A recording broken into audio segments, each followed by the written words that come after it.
Hello, good morning student. मैं आपकी Hindi teacher. बच्चों, आज आपके वीडियो का विषय है राखी की चुनौती नामक कविता। आपकी पाठ्य पुस्तक अनुराग हिंदी पाठमाला पाठ 17। बच्चों, राखी की चुनौती में इस कविता को सुभद्रा कुमारी चौहान ने स्वतंत्रता के समय लिखी हुई यह कविता उस समय की है जब देश में स्वतंत्रता आंदोलन जारी था।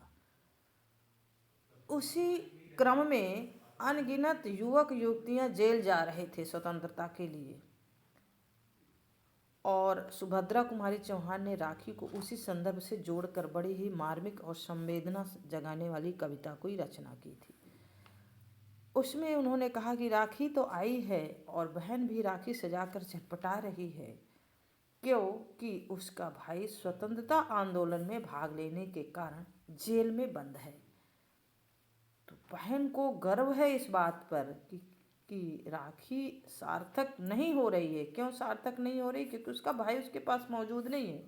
पूरी कविता में बहन का भाई के प्रति जो तड़प भरी हुई है और वो तड़प भरी हुई पुकार, यह मालूम पड़ता है कि इसे पढ़ते समय इतिहास एक मर्म स्पर्शी प्रसंग की स्मृति को याद दिलाता है। तो इस प्रकार से राखी सजाने के बावजूद जब बहन अपने भाई के उस स्वतंत्रता आंदोलन के लिए जेल में बंद होने के लिए एक तरफ गर्व करती है और एक तरफ ये सोचती भी है कि राखी तो है परंतु भाई नहीं, लेकिन उसे गम नहीं होता क्योंकि वो भाई किसी पवित्र काम के लिए अपनी माँ को स्वतंत्रता कराने के लिए जेल में बंद है। इस बात का उसे गर्व भी होता है, इसलिए वो राखी को चुनौती स्वीकार करती है यहाँ सुभद्रा कुमारी चौहान ने।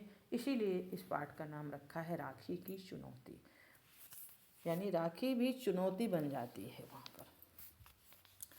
तो इस कविता की जो पहली पंक्ति है वो ये है, बहन आज फूली समाती न मन में तड़ित, आज फूली समाती न घन में, घटा है न फूली समाती गगन में, लता आज फूली समाती न बन में।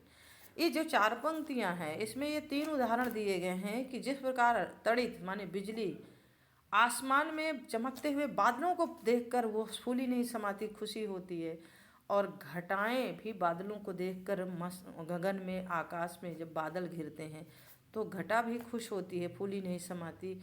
और लताएं भी वन में फूली नहीं समाती क्योंकि उनको भी बादलों का इंतज़ार होता है। गर्मी की तपन से जब बादल होते हैं तो उन्हें भी खुशी होती है कि अब हमारी गर्मी शांत होगी। घटाएं भी आकाश में छा जाती हैं तो उन्हें भी पानी का इंतज़ार होता है, और बिजली को भी घन में बादलों के बीच में तड़पने का इंतज़ार होता है। ऐसे ही बहन को अपने भाई की कलाई में राखी बांधने का इंतज़ार होती है, इसलिए वो फूली नहीं समाती अर्थात अत्यधिक प्रसन्न होती है। ये पंक्ति ये बता रही। दूसरी पंक्ति में कहा, कहीं राखियाँ कहीं चमक हैं, कहीं पर कहीं बूंद है, पुष्प प्यारे खिले हैं, ये आई है राखी सुहाई है पूनो, बधाई उन्हें जिनको भाई मिले। दूसरी पंक्ति में कहा है कि कहीं राखियाँ सजी हैं, कहीं चमक रही है बिजली, तो कहीं पर बूंद है, तो कहीं पुष्प प्यारे खिले हुए हैं, यानी प्रकृति का भी वर्णन इसके साथ साथ है। और ये आई है राखी, यानी ये राखी का त्यौहार आया है। सुहाई है पूनो, पूनो का मतलब पूर्णिमा, क्योंकि राखी का त्यौहार पूर्णिमा के दिन होता है, इसलिए यहाँ पूनो कहा गया है। पूर्णिमा उस दिन और सुंदर लग रही है, और बधाई हो उन्हें जिनको भाई मिले। और इस पवित्र त्यौहार के में उन बहनों को बधाई है जिनके घर में उनके भाई मौजूद हैं। तो इस प्रकार से राखियाँ भी सजी हैं, चमक भी है, और कहीं पर बूंदे हैं यानी वर्षा ऋतु भी होती है भादों में, कहीं फूल खिले हुए हैं, और कहीं राखी इस सुहावने मौसम में आ गई। पूर्णिमा का चांद, पूर्णिमा सुहावना दिन है पूर्णिमा का, और बधाई उन बहनों को हैं जिनके घर में उनके भाई सुरक्षित हैं। तो इस प्रकार से ये अगली पंक्ति में, मैं हूँ बहन किंतु भाई नहीं है, राखी सजी पर कलाई नहीं है, भादों की घटा किंतु छाई नहीं, नहीं है खुशी पर रुलाई नहीं। उन्हें कहा मैं बहन हूँ किंतु भाई नहीं है, बहन तो घर में है किंतु उसका भाई मौजूद नहीं है राखी सजी थाल में परंतु भाई के लिए बांधने के लिए कलाई नहीं है, भादों की घटा है, क्योंकि भादों वर्षा ऋतु की है, किंतु छाई नहीं है। लेकिन वो घटा छाई नहीं है बरसने के लिए। जैसे घटा हो, भादों का महीना हो, बरसात का ऋतु, उसमें वर्षा ना हो, घटा छाई ना हो, बादल छाए ना हो, तो किस काम का। इसी प्रकार बहन कहती है कि रक्षाबंधन तो है, राखी तो है, लेकिन कलाई नहीं है, तो किस काम की राखी है। राखी को भी चुनौती है इसमें। और कहा है नहीं है खुशी पर रुलाई नहीं। उन्होंने कहा मेरा भाई मौजूद नहीं, इसलिए मुझे राखी की खुशी तो नहीं हो रही, क्योंकि मेरा भाई नहीं, लेकिन मैं दुख भी नहीं है मुझे, मैं रुलाई भी नहीं आती। क्यों? क्योंकि मेरा भाई एक पवित्र काम के लिए गया है। किस लिए? माँ को स्वतंत्र कराने के लिए। अगला है मेरा बंधु माँ की पुकारों को सुनकर के तैयार हो जेल खाने गया है, छिनी हुई माँ की स्वाधीनता को वह जालिम के घर में से लेने आने गया है।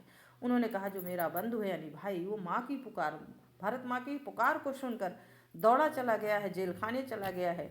छीनी हुई माँ की गुलामी जो है, यानी जो स्वतंत्रता छिन गई है, उसको स्वाधीन कराने के लिए वह जालिम के घर, यानी वो अंग्रेजों से लड़ने के लिए लड़ते हुए जेल में चला गया, इसलिए मुझे गर्व है। अंतिम पंक्ति में जो सुभद्रा कुमारी चौहान ने लिखा है, मुझे गर्व है किंतु राखी है सूनी, वह सोता खुशी तो या क्या होती न दूनी, हम मंगल मनावे वह तपता है धूनी, है घायल हृदय दर्द उठता है खूनी। उन्होंने कहा बहन ने कि मुझे गर्व है किंतु राखी है सूनी, मुझे अपने भाई पर गर्व है किंतु मेरी राखी सूनी है, क्योंकि भाई की कलाई बांधने को नहीं मिली। वह होता खुशी, अगर वो मेरे घर पे मेरा भाई मौजूद होता तो आज मेरी खुशी दो गुनी होती, एक राखी की और एक स्वतंत्रता की। तो इसलिए राखी तो है लेकिन भाई नहीं है, इसलिए भाई यदि होता तो मेरी खुशी दो गुनी होती। हम मंगल मनावें, वो कहती है कि हम घर में घर कर मंगल मनाएं और वो जेल में धूनी तपाए, यानी कि वो कष्ट सहे।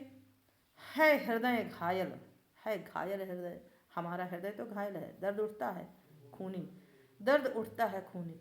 इसलिए माँ की गुलामी के कारण हृदय घायल है और दर्द भी खूनी उठता है। जैसे खून से दर्द होता है चोट लगने पर, ऐसे हमारा हृदय चोटिल है माँ की गुलामी से और उसमें खूनी दर्द उठता है। तो इस प्रकार से इसमें राखी की चुनौती को सुभद्रा कुमारी चौहान ने बहुत ही सुंदर ढंग से इस कविता को लिखा है। तो इस कविता में इतना ही। धन्यवाद।